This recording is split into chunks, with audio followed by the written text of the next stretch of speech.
doTERRA, as you know, right from the very beginning, and one of the things that we certainly have had lots of discussions about in various capacities as it pertains to each of you and as it pertains to medicine as a whole, is the positioning of essential oils within medicine. doTERRA has worked very hard to not only align themselves with a mainstream view of essential oils, but in an appropriate view and adaptation model for how essential oils should be used. So, Dr. Winterton, maybe we can begin with you if that's okay. And if you would, give us your view on essential oils and the application that we currently see within westernized medicine. As the last decade or 15 years has progressed, we've seen a dramatic interest expressed by our colleagues within the world of Western medicine, particularly manifest in the literature. And what's even more exciting is it's not just one or two parts of Western medicine. We've seen research move aggressively toward looking at all different parts of the human condition. And it's a remarkable thing. I think it's unprecedented. And so what was 15, 20 years ago a philosophical approach to essential oils, yeah, do you believe in essential oils? It's beyond that now, where we have not only a lot of good bench research with mammal studies and behavioral studies, we now have, within the last decade, a significant number, hundreds of randomized prospective double-blind studies. I know there might be some out there, and I agree, that just because we now have a decade of hardcore science, that all of a sudden it's all legitimate now, and before that it wasn't, or now that there's credibility to that. We've known about the value of essential oils over the millennia, over centuries, and we're just lucky enough now to be part of world history that is changing this future of integration of essential oils in the history of Western medicine. How are essential oils affecting the world of medicine? Maybe how you're using them in your individual practice models, but more importantly, where do you think westernized medicine is going to in the future, and what role do things like essential oils play in that model? So I think that this is an exciting time for us in medicine. I think all of us here, if I could speak for all of us for a moment, we all went into medicine because we love interacting with patients. We love helping people. And what's exciting is there's 12,000 other people here that are here for the same reason. You all enjoy that, being able to assist people in their lives, particularly at times in which it may be a challenge for them. The exciting part about being involved with essential oils and medicine is that I have more things to offer patients. The prime example happened to me just last week with a patient that came to my office that was very anxious, having significant problems with anxiety. And when we started talking about traditional medicine, which is where my training is, she was quite anxious about the side effects of the pill to help take care of her anxiety, and became more anxious about that than perhaps she came in the door. And I said, well, there are some other things that I can offer you. Let me tell you a little bit about some of these oils that I've been using that are helpful. And she became very excited about this and came away from the office feeling like she had been treated for what she needed, not for what I needed to give her. She was excited about being served in other ways other than just the allopathic medicine. Well, I think that the way that medicine is progressing is quite remarkable. There's a great deal of new technology which I have found to be useful from an aromatherapy research standpoint. I'm fascinated by evidence-based aromatherapy, and to see things that I use in the operating room, like a EEG to monitor a wakefulness state or a sleepfulness state, used in an aromatherapy study to show how someone has better heart circulation or better less anxiety, better blood pressure, better heart rate, their vital signs are improved. This impresses me as an anesthesiologist to see modern technology used to prove the benefits of aromatherapy. I think we're going to see more of that, and then see more and more buy-in from professionals as they see the realization that, yes, there is evidence-based aromatherapy, and that we can justify and validate the experience that all of you experience as you treat people within your sphere of influence. See, I use oils in my family and my personal life. When I was first introduced to it, I had to become convinced, so I experimented on myself with the oils, various ones. And when I was convinced, I passed it along. And then over time, I became as passionate as you are about it. In my specialty, it's very, very subspecialized, and people who come to me, they've typically seen many doctors already. And if all I have to offer them is a specific surgery or a medication, oftentimes they go away very disappointed. So I agree, like Dr. Rick said, the essential oils, natural medicine, it's another option that we can offer our patients. And what our patients really want from us is they want validation. They want education. They want us to assure them that they're going to be okay. And I think the essential oils really helps me as a physician to empower those patients to be able to take care of themselves so they don't have to come see me as often or as soon. I think the oils are very powerful, and they can complement and in some cases replace, but not in all cases replace. And we have to be very responsible for that. I think one of the most important parts about doTERRA, in my opinion, is the fact that it empowers every single person to go out, to learn what they can that's best for their own home. If we don't become masters within our home and better our own healthcare, our healthcare system is not set up to take care of us anymore. We're trying, we're all doing our best, but at the end of the day, it's just not. And so if we don't step up to the plate and become more powerful within our own homes, we're going to fail. And so... Thank you.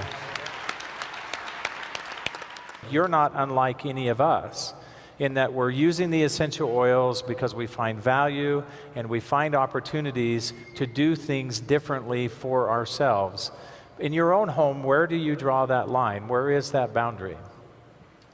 That's an excellent question. So there's two parts to that, I believe. Number one, if we take out the practice model and we try not to be hypocritical in what we say to our family members versus our patients, that's a very important line. If we look at a patient and say, well, I would suggest you try the following, and it has nothing to do with some of the alternative-based models that we're discussing here, then I think we've completely lied to ourselves and to our patients. We need to follow the same protocol I would at my house, which is if my son comes to see me, I've given him an opportunity to choose for himself a simple solution of a doTERRA-based application. I should offer the same thing within my practice, which we do. I think it comes down to our integrity of what we're trying to tell our patients, our family members.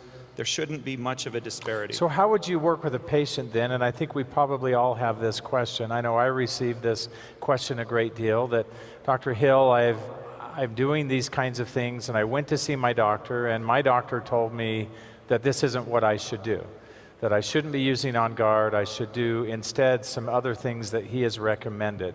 How do you respond to that type of a circumstance? Over the last several years, the American Academy of Family Practice, which I'm a member of, has really tried to emphasize this idea of a medical home and a medical team, meaning that medicine is taking a transition from being a very paternalistic sort of environment in which the patient comes to you and you play the part of dad and you say, this is what you're going to do, and if you don't, I'm not going to see you anymore.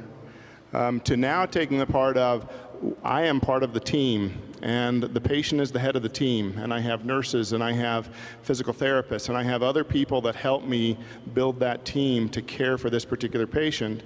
And as physicians start to take this a little bit more to heart, I think and I hope that we find that they'll be open to what the leader of the team wants. And so to express your wishes of, okay, what else is there, doctor? Can you tell me, is there something else? Because as a patient walks into my office, my first assumption is they're here for care and they're here for my training in medicine, not my training in oils. When a patient tells me, I'm interested in alternative medicine and here's what my issues are, Can you help me with that? Then I have a little bit more of an open conversation that I can then say, great, let's talk about what else there is besides the training that I received in medical school. Wonderful. Dr. Geiger. I had a recent experience going to a very large meeting of executives for a healthcare system. And we were asked as physicians, how can we increase patient satisfaction? And I asked the doctors all to be open-minded about complementary alternative care, because more and more of you are asking for it, asking for recommendations, asking, can I do this? And unfortunately, too many doctors are uneducated and just say no because they don't know. And that's a problem. But you have the power to request things. Doctors who are open-minded should empower you to use what you feel is safe, because you have a great education yourselves, a great awareness of your own bodies, and you have the right to take care of yourselves and express what you would like to have. Thank you. This is a fairly foreign concept to some of them. You have patients that come in and they want to be told by a doctor what to do. And I think those days are rapidly leaving the realm of Western medicine. We have to understand as physicians and also as patients of physicians that you've got to empower yourselves, and it's our responsibility of physicians to educate patients how they can do that. Spend more time talking about diet.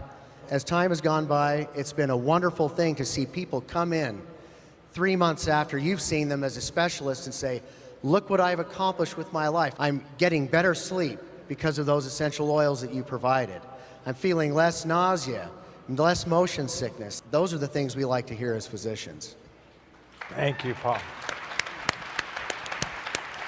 So how should an individual educate themselves? What would be a great resource or a track for them to follow for the individual who wants to know more about the scientific information, for an individual who would like to know more about a specific condition that maybe they have, or to educate themselves in this process of a partnership with their physician in their care? What would be a good track for them to follow in your estimation? Well, I think most people are going to turn to their computer, which is both a blessing and a curse, because the internet doesn't have an editor, so there's no quality control on that material. So although that's the place I go first when I'm looking for new information, and there's a wealth of information there, you need to consider the source from which the particular information is coming, the sites. Certainly, I would direct people towards recognized sites like the National Library of Medicine or PubMed. There are many, many other sites that you can find that are both general in medical content, or that you can search specifically a particular condition, or you can even search specifically for essential oils or their chemical compounds. And that's probably a very good place to start. But you just don't spend a couple hours learning these things and then say, oh, I've learned what I need to know and I need to move on. This is a continual process. For all of us up here as physicians, we're continually learning. In the last 2 days, we've been learning from each other what we're doing in our practices, and we've been enthused, and we're going to go back home and we're going to get books and we're going to look into more things. And so this is a process, not a destination. Very good, very good. So did you have a comment, Dr. Stoyer? And to add on to that too, I know that I'm hoping that everyone here has used the Aromatic Science website. I mean, I can only assume you should. If you haven't, you really should, and here's why. A site such as Aromatic Science has done a very good job at one thing. It goes out and culls information that may be hard to understand. Some of the articles that are put in there, frankly, don't deserve to have been placed into a site such as that, so they're not put in there. It makes your job easier. Educate yourself. Eat up what information is available. The literature is expanding. The hockey stick is just going through the roof. And it's the onus lies with you to educate your physicians, should they need a little bit of reminder that they need a continuing medical education. We call it CME of essential oils. So good luck with that.